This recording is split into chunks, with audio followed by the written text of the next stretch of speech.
18 मार्च 2025 यानी कि कुछ दिन पहले की ही बात है। मेरठ की पुलिस के पास एक औरत पहुंचती है और वो कहती है कि ऐसे ऐसे इस घर में एक डेड बॉडी पड़ी हुई है। पुलिस वाले उस घर में पहुंचे। जाने के बाद उन्होंने बेल बजाई लेकिन अंदर कोई मौजूद नहीं था। उन्होंने गेट को तोड़ा और घर के अंदर एंटर हुए।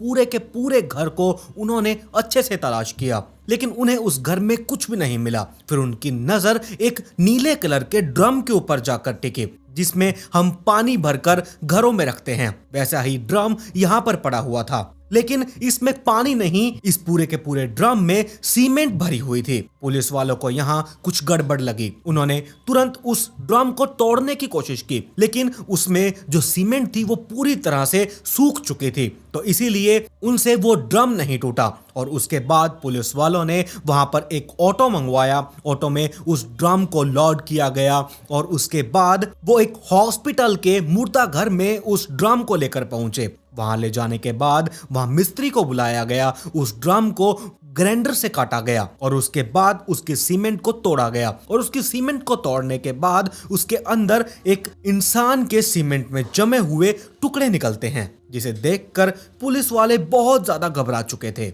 ये लाश किसकी है? पुलिस को कुछ भी समझ में नहीं आया। पुलिस वालों को अब ये पता लगाना था कि ये मरने वाला शख्स कौन है और इसकी मौत किस वजह से हुई। और इस पूरी कहानी को समझने के लिए हमें इस कहानी को स्टार्टिंग से शुरू करना होगा। इस कहानी की शुरुआत लगभग 2016 से होती है। मेरठ में एक लड़का रहा करता था जिसका नाम सौरभ।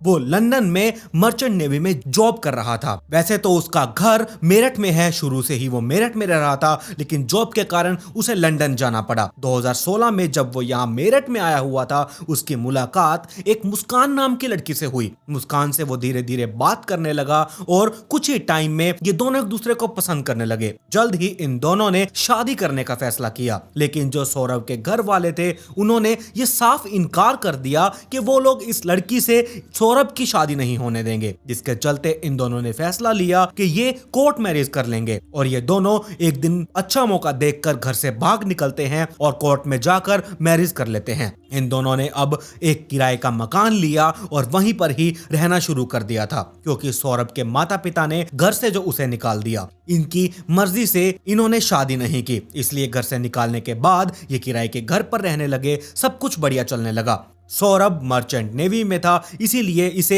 लंदन जाना पड़ता था और वापस बहुत टाइम बाद घर आना होता था। और बाद में मुस्कान को यह पता चला कि सौरभ लंदन में मर्चेंट नेवी में जॉब नहीं कर रहा बल्कि वो कुछ और ही काम कर रहा है। खैर, अब यहाँ पर हम कुछ साल आगे 2019 में आते हैं। यहाँ इनके घर एक प्यारी सी बेटी ने जन्म लिया और इसके बाद जब वो लंदन से मेरठ में पहुंचा अपनी पत्नी के पास, अपनी बेटी के पास, ये इनके साथ रहने लगा। कुछ टाइम के बाद ये वापस लंदन पहुंच गया। इसके बाद आपको पता है 2020 में कोरोना का टाइम शुरू हो चुका था और कोरोना में क्या कुछ हुआ ये आप बखूबी जानते हैं। कोरोना का टाइम भी धीरे धीरे बीत गया। यहाँ 2021 की स्टार्टिंग में जो उसकी बेटी थी अब वो बड़ी होने लगी। मुस्कान ने उसे प्लेइंग स्कूल में डाला और मुस्कान खुद ही उसे लेने जाया करती और छोड़ने जाया करती थी। जब भी मुस्कान अपनी बेटी को स्कूल छोड़ने या लेने जाती तो उसे रास्ते में एक साहिल शुक्ला नाम का लड़का मिलता था। उसे वो नोटिस करने लगा। वो उसकी तरफ देखता, बातचीत करने की कोशिश करता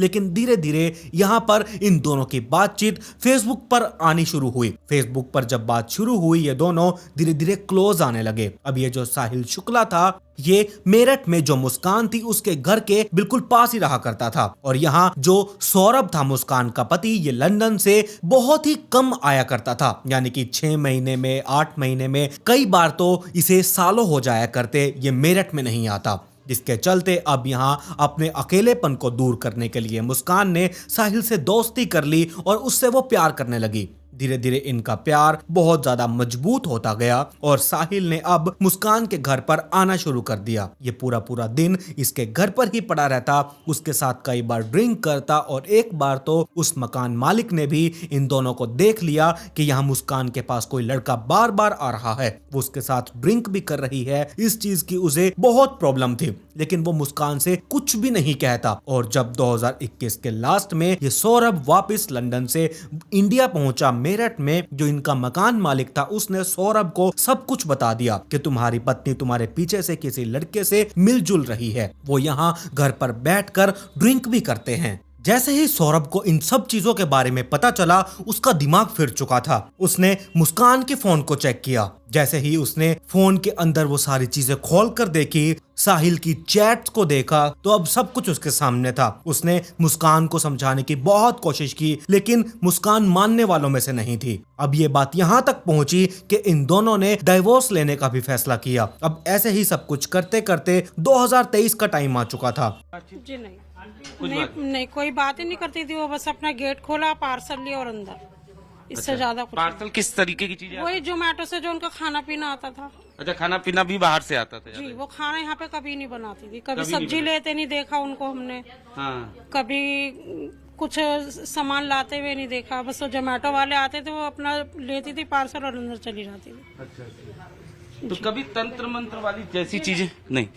2023 में जो सौरभ था ये वापस लंदन चला गया, और ये जो इधर साहिल था ये थोड़ा सा इधर सनकी था। इसे अंधविश्वास में बहुत ज्यादा यकीन था। साहिल की माँ जो थी वो पहले ही मर चुकी थी, और जो ये साहिल है ये स्नैपचैट पर अपनी माँ से बात किया करता था। अब ये तो नहीं पता कि किस तरीके से स्नैपचैट पर अपनी माँ से बात करता था या क्या कुछ था, ये तो सामने नहीं आया, लेकिन इसके बारे में आगे और चीजें पता चलेंगी। और यहाँ जब इसकी मुलाकात मुस्कान से हुई और इनकी नजदीकियां ज्यादा होने लगी, तब मुस्कान को पता चला कि थोड़ा सा खिसका हुआ है और ऐसे ऐसे ये अपनी माँ से बात कर रहा है। मुस्कान ने अपने भाई के नाम से एक सिम कार्ड निकलवाया। उसके बाद इसने स्नैपचैट पर आईडी बनाई और ये साहिल की माँ बनकर साहिल से ही बातें करने लगी, और उसे ये कहने लगी ये जो लड़की मुस्कान है ये तुम्हारे लिए बहुत अच्छी है, तुम उसके साथ रहना, वो भी तुम्हारा कभी साथ नहीं छोड़ेगी। और दूसरी तरफ साहिल थोड़ा सा पहले ही सनकी टाइप था, वो अंधविश्वास में बहुत ज्यादा विश्वास रखता था, तो वो बिल्कुल अब अपनी माँ समझकर उस आईडी के साथ यानी कि मुस्कान के साथ बहुत ज्यादा अटैच हो चुका था। वो उसे छोड़ना ही नहीं चाहता था। और दूसरी तरफ जो सौरभ था वो तो लंदन पहुंच चुका था। इनके रिश्ते और ज्यादा यहाँ मजबूत होते गए, यानी कि साहिल और मुस्कान के। अब यहाँ जो साहिल था इसने मुस्कान से कहा कि तुम उसे डाइवोर्स दे दो और मेरे साथ शादी कर लो, लेकिन साहिल ने बाद में अपना माइंड डाइवर्ट किया और कहा कि उसे डाइवोर्स देने का कोई फायदा नहीं है, क्योंकि डाइवोर्स देने के बाद भी वो हमारे आसपास ही रहेगा, इससे बढ़िया तो तुम उसे मार डालो। जैसे कि आपको मैंने बताया कि साहिल तो पहले से ही खिसका टाइप हुआ था। उसने मुस्कान से कहा कि तुम अपने पति को मार डालो। अब यहाँ मुस्कान भी अपने पति से तंग आ चुकी थी, और इसके बाद वो साहिल के साथ मिल गई और सौरभ के कत्ल करने का वो प्लान बनाने लगे।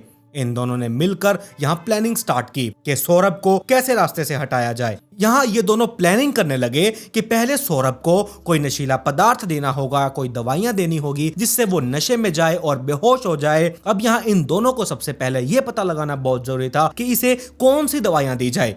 अब यहाँ ये सर्च करना स्टार्ट कर देते हैं, और सर्च करने के बाद इन्हें वो दवाइयां मिल गई जिससे कि वो सौरभ को बेहोश कर सकें। जिसके बाद अब अगला कदम इनका ये था, इन्हें चाकू चाहिए थे। छोटे चाकू से तो इनका काम चलने नहीं वाला था, तो यह साहिल ने मुस्कान को बाजार में भेजा कि 2 बड़े बड़े चाकू लेकर आए। मुस्कान बाजार गई भी, चाकू खरीदने वाली शॉप पर पहुंची। उसने वहां पर जैसे ही 2 बड़े बड़े चाकू मांगे, दुकानदार ने पूछा कि तुम इतने बड़े चाकुओं का क्या करोगी? तो उसने कहा कि मुझे मुर्गा चिकन वगैरह काटने के लिए चाकू चाहिए हैं। तो उस दुकानदार ने उसे वो चाकू दे दिए। वो चाकू लेकर घर पर पहुंची। यहाँ अब सौरभ को मारने के हर एक इंतजाम पूरे हो चुके थे। इसके बाद सौरभ की लाश को ठिकाने कैसे लगाया जाए, ये सबसे बड़ी समस्या इनके सामने आ रही थी। अब इन्होंने ये सोचा क्यों ना लोगों से पूछताछ की जाए कि एक लाश को जमीन के नीचे गाड़ने के लिए हमें कितना गहरा गड्ढा खोदना चाहिए, तो सब कुछ ठीक हो जाएगा, लेकिन कितना नीचे गाड़ना है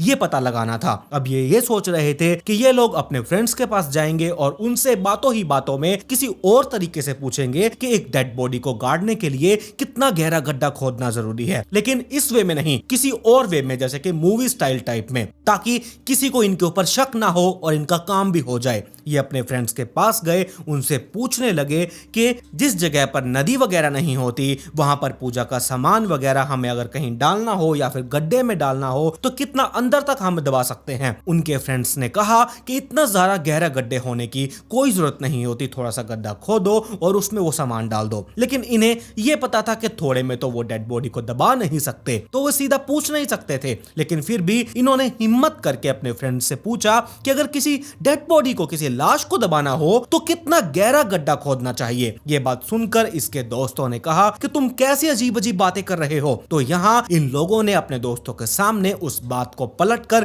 किसी और बात को करना शुरू कर दिया। अब इनके ऊपर शक ना हो इसीलिए इन्होंने ये किया। वापस से ये लोग घर में आए, आपस में बातचीत करने लगे कि हम लोग ये आइडिया को ड्रॉप कर देते हैं कि उसे जमीन में हम गाड़ेंगे।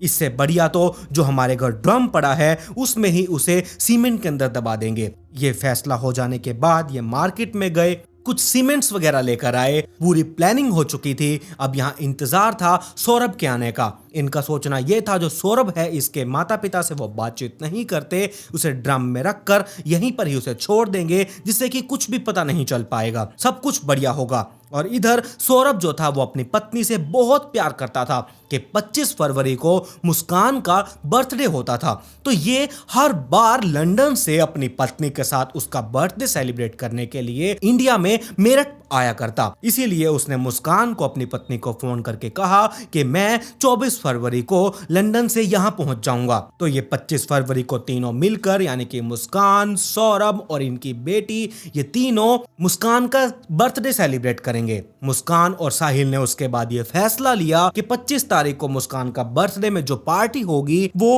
उसे ड्रिंक ऑफर करेगी और ड्रिंक के अंदर वो बेहोशी की दवाइयां डाल देगी। ऐसे ही दिन आया 25 फरवरी का, जन्मदिन के दिन सब कुछ बढ़िया था, सब सेट था। मुस्कान ने सौरभ की ड्रिंक का गिलास उठाया, उसमें कुछ नशीली दवाइयां डाली और सौरभ को पीने के लिए ऑफर किया, लेकिन सौरभ ने ड्रिंक करने से साफ इनकार कर दिया। अब यहाँ ये देखकर मुस्कान को लगने लगा कि उसका प्लान अब यहाँ चौपट हो रहा है, तो वो उसके साथ यहाँ धक्का भी नहीं कर सकती। जिसके बाद इन्होंने इस प्लान को भी ड्रॉप किया और 25 तारीख को सौरभ यहाँ बच चुका था। अगले दिन सुबह हुई, यानी कि 26 फरवरी को साहिल और मुस्कान मिलते हैं। मिलने के बाद इन्होंने दोबारा से एक और प्लान बनाया कि इसे कैसे मारा जाए। मुस्कान ने कहा अब 3 मार्च को ही हम इसे मार पाएंगे। साहिल ने पूछा कि ऐसा क्यों, 3 मार्च को क्या हो सकता है?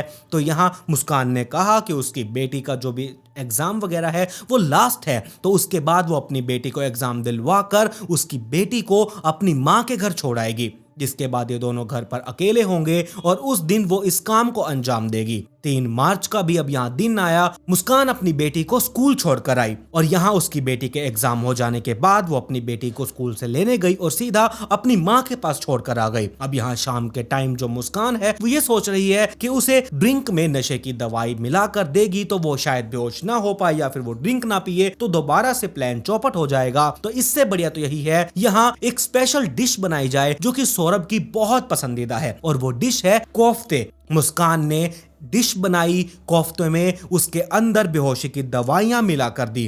बेहोशी की दवाइयां मिलाने के बाद सौरभ को जब सर्व किया गया, सौरभ ने कोफ्ते खाए क्योंकि उसकी वो पसंदीदा डिश थी। ये खाने के बाद वो नींद में जाने लगा, उसे पता ही नहीं चला वो कहां पर पड़ा हुआ है। उसके बेहोश होते ही उसने साहिल को घर पर बुलाया। साहिल अब यहाँ मुस्कान के पास गया। ये दोनों मिलकर सौरभ के पास गए, यहाँ जो ये मार्केट से पहले ही बड़े चाकू लेकर आ चुके थे। साहिल ने मुस्कान से ये कहा कि तुम पहला वार करो। मुस्कान बहुत डर रही थी, लेकिन साहिल ने कहा पहला वार तुम करो, तुम इसकी पत्नी हो और तुम्हारे मारने से ही ये मरेगा। अब यहाँ साहिल अंधविश्वास में था। साहिल ने कहा कि ये सब कुछ पहले तुम्हें ही करना होगा। तो यहाँ साहिल ने कहा कि तुम उसकी छाती के ऊपर अपना हाथ लेकर जाओ। जैसे ही मुस्कान अपने पति सौरभ के ऊपर वो चाकू पकड़े हुए हाथ लेकर गई, साहिल ने अपने हाथ से उसके हाथ को दबा दिया। चाकू यहाँ सौरभ की छाती में घुसा। उसके बाद थोड़ी ही देर में सौरभ मर चुका था। उसे मारने के बाद जो ये अंधविश्वासी साहिल था, इसने सौरभ की दोनों हथेलियों को वहां से काट डाला। उसके बाद उसकी गर्दन को भी काट दिया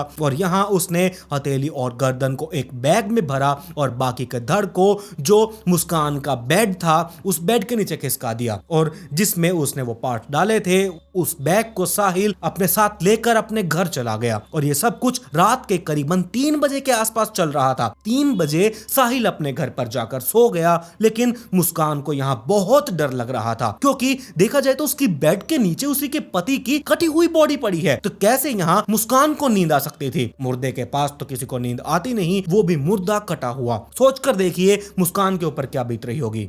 बीतेगी तो क्या, उसने खुद ने ही अपने पति को जो मारा था। यहाँ मुस्कान ने उसी टाइम जब उसे नींद नहीं आ रही थी साहिल को कॉल किया। कॉल करने के बाद साहिल को कहा कि मुझे नींद नहीं आ रही, मुझे बहुत डर लग रहा है। साहिल का जवाब आता है कि कोई बात नहीं, तुम मेरे घर पर आ जाओ। मुस्कान साहिल के घर गई, उसके साथ ही सो गई। यहाँ अगले दिन सुबह हुई। सुबह हो जाने के बाद यानी कि 4 मार्च को ये दोनों सौरभ के घर पहुंचे। उसके बाद वो बैग भी साथ लेकर आए थे, हथेली और सर वाला। यहां घर जाने के बाद साहिल ने मुस्कान से कहा तुम मार्केट में जाओ, वहां से सीमेंट और चाहिए होगी और लेकर आओ, यहां एक कट्टे से तो काम नहीं चलेगा। मुस्कान मार्केट गई, वो और कट्टे सीमेंट के लेकर आई। अब यहाँ सारी की सारी बोरियां सीमेंट की इकट्ठा करने के बाद इन्होंने ड्रम को उठाया। ड्रम में उसके शरीर को डाला। सौरभ के शरीर के टुकड़ों को उसमें डालने के बाद सीमेंट के कट्टों को खोलकर उसमें डाला गया। ऊपर से पानी को डाला और यहाँ उसकी डेड बॉडी को ढकने के बाद उन्होंने उस ड्रम को बंद कर दिया और साइड में एक कोने में खिसका कर रख दिया। इसके बाद इन दोनों ने मिलकर ब्लैंकेट से 10 किलो ब्लीच मंगवाई ताकि ये पूरे के पूरे घर को अच्छे से साफ कर सके। इन्होंने पूरे घर को साफ किया। साफ करने के बाद इन्हें यह था कि कोई भी सबूत नहीं बचना चाहिए, और ऐसे ही करते करते यहाँ 4 मार्च की शाम हो चुकी थी। इन दोनों ने एक कैब को बुक किया। कैब बुक करने के बाद ये हिमाचल की तरफ चले गए, यानी कि पहाड़ी इलाकों में। यहाँ मुस्कान को यह बात भी पता थी कि सौरभ के घर वालों को इसके बारे में पता है कि सौरभ लंदन से आया हुआ है। अब यहाँ इनकी बेटी होने के बाद इनके सौरभ की मां से थोड़े से संबंध ठीक हो रहे थे, तो ऐसे ही मुस्कान को लग रहा था कि इसकी मां का फोन कभी भी आ सकता है घर आने के लिए। तो इसके माता पिता को भी पता था कि वो लंदन से आया हुआ, तो फोन ऑब्वियसली आएगा ही आएगा। तो ये सोच रही थी कि अगर वो घर पर नहीं पहुंचा तो इसके माता पिता को शक होगा। तो मुस्कान ने जो सौरभ का फोन था वो अपने पास रख लिया। उसके बाद वो सौरभ बनकर सौरभ के भाई और बहनों के पास मैसेज करने लगी कि हम दोनों मिलकर शिमला घूमने के लिए जा रहे हैं। सौरभ बनकर हम 2-4 दिन में वापस आ जाएंगे, हफ्ते 10 दिन में आ जाएंगे, तुम टेंशन मत लेना। धीरे धीरे ऐसे ही ये मैसेज करती गई। उन्हें विश्वास होता रहा, और ऊपर से ये फोन पर तो बात कर ही नहीं सकती थी। बात करती तो शक हो जाता कि यहाँ सौरभ तो है नहीं, मुस्कान बात कर रही है। उन्होंने ये भी पूछा कि होली आ रही है सौरभ से, तो क्या तुम घर पर आओगे या नहीं। तो सौरभ ने कहा, यानी कि मुस्कान ने सौरभ के फोन से मैसेज टाइप करके कहा कि नहीं, मैं होली पर नहीं आ सकता। और ऐसे ही घूमते घूमते इन्हें 14 दिन हो चुके थे। यहाँ तारीख आई 18 मार्च 2025। 18 मार्च को घूमते हुए यहाँ साहिल और मुस्कान टोटल इनके पास 85,000 रुपए थे। अब यहाँ ये सब कुछ खत्म हो चुके थे। मुस्कान जब घर से निकली थी साहिल के साथ सौरभ को मारने के बाद, इनके पास 84-85,000 रुपए थे। तो ये अब खत्म हो चुके थे। ये पैसे सौरभ के थे। अब जिसके बाद मुस्कान को ये पता था कि सौरभ के अकाउंट में 6 लाख रुपए पड़े हैं, लेकिन मुस्कान को ये नहीं पता था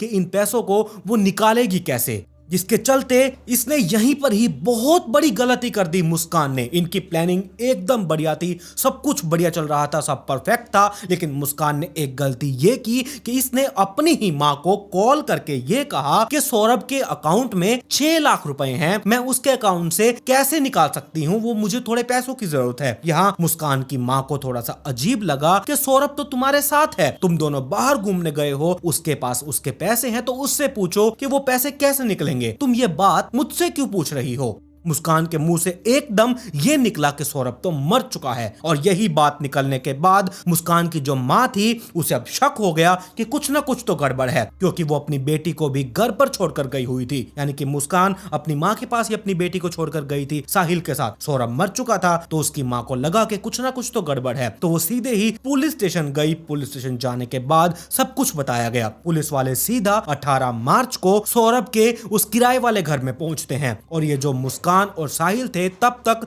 ये लोग, इनके पास पैसे तो खत्म हो चुके थे, ये वापस आ चुके थे 18 तारीख की शाम तक। अब जैसे ही ये दोनों घर पर पहुंचे, सामने पुलिस थी। इन दोनों को वहीं पर अरेस्ट कर लिया गया और वहीं पर ही ड्रम मिला पुलिस वालों को और उस ड्रम को मुर्दा घर में ले जाया गया। ड्रम को तोड़ा गया, तोड़ने के बाद उसमें से डेड बॉडी के पार्ट्स मिले और ये सारी कहानी फिर ऐसे ऐसे इन्होंने बताई कि ऐसे साहिल ने ये सब कुछ इसीलिए किया क्योंकि वो मुस्कान को पसंद करता था और साथ में जो उसकी माँ थी उसने भी कहा कि मुस्कान तुम्हारा साथ देगी, यानी कि मुस्कान ही वो लड़की थी जो उसकी माँ बनकर साहिल से ही बात कर रही थी कि मुस्कान अच्छी लड़की है, वो साथ देगी। लेकिन यहाँ साहिल की माँ तो पहले से ही मर चुकी थी। कहीं ना कहीं मुस्कान का भी इसकी सनक के, इसके अंधविश्वास के पीछे हाथ था क्योंकि वो भी उसकी माँ बनकर साहिल से बात जो कर रही थी और इसीलिए साहिल ने अब सौरभ को मारने का प्लान बनाया और इसी के हाथों यानी कि मुस्कान के हाथों से ही उसने सौरभ को मरवाया क्योंकि वो अंधविश्वासी था। वो ये सोच रहा था कि इसकी पत्नी ही इसे मारेगी तो इन्हें पाप नहीं लगेगा, जिसके चलते उसकी हथेली भी काट दी गई ताकि उसे पाप ना लगे। और इन सब के बाद मुस्कान से पूछताछ की गई। मुस्कान से जब पूछा गया तुमने सौरभ को क्यों मारा, वो तो तुम्हें डाइवोर्स देने के लिए भी तैयार हो चुका था, तुम उसे डाइवोर्स देती और साहिल के साथ अच्छे से जिंदगी बिताती, उससे शादी करती, सब कुछ सही होता। लेकिन यहाँ पर मुस्कान ने एक और बात ऐसी कही जिससे सब चौंक गए। मुस्कान ने कहा साहिल सिर्फ मेरा एक दोस्त है, मैं उससे शादी नहीं करना चाहती थी और ना ही कभी मैं उससे शादी करती, वो मुझे पसंद है सिर्फ एज ए दोस्त के नाते। अब ये क्या मतलब हुआ, कमाल है, सारा कुछ तामझाम किया सिर्फ एक दोस्त के लिए, उसके साथ घूमने फिरने के लिए। अब इसका मतलब क्या है आप लोग शायद जानते होंगे तो मुझे कमेंट सेक्शन में जरूर बताइएगा। देखा जाए तो ये थी पूरी कहानी। अब आप लोग इस बारे में सोचकर देखिए कि कैसे अगर सौरभ की हत्या के बारे में पुलिस वालों को ना पता चलता या फिर मुस्कान को ये पता होता कि उसने अपने पति के अकाउंट से पैसे कैसे निकलवाने हैं, मुस्कान अपनी माँ के पास फोन ना करती तो ये कहानी कब बाहर निकल कर आती, क्या सौरभ के मर्डर के बारे में किसी को पता चलता या फिर नहीं। अब आप लोगों की इस केस के बारे में क्या राय है, मुझे अपनी राय कमेंट सेक्शन में जरूर बताइएगा। और अगर आप आज इस नाइट फाइल्स पॉडकास्ट चैनल पर पहली बार आए हैं तो चैनल को सब्सक्राइब कर लीजिए, साथ में नोटिफिकेशन बेल आइकन को दबाना बिल्कुल मत भूलिएगा। मेरी इंस्टाग्राम आईडी आप लोगों की स्क्रीन के ऊपर है, इसका लिंक नीचे डिस्क्रिप्शन में भी दिया हुआ है, जाइए और जल्दी से इंस्टाग्राम आईडी को भी फॉलो कर लीजिए। खैर पिछली वीडियो का शाउट आउट @तापनी को comment pick me to get shout out in next video. मिलते हैं ऐसी ही एक और चौंका देने वाली इंटरेस्टिंग स्टोरी के साथ।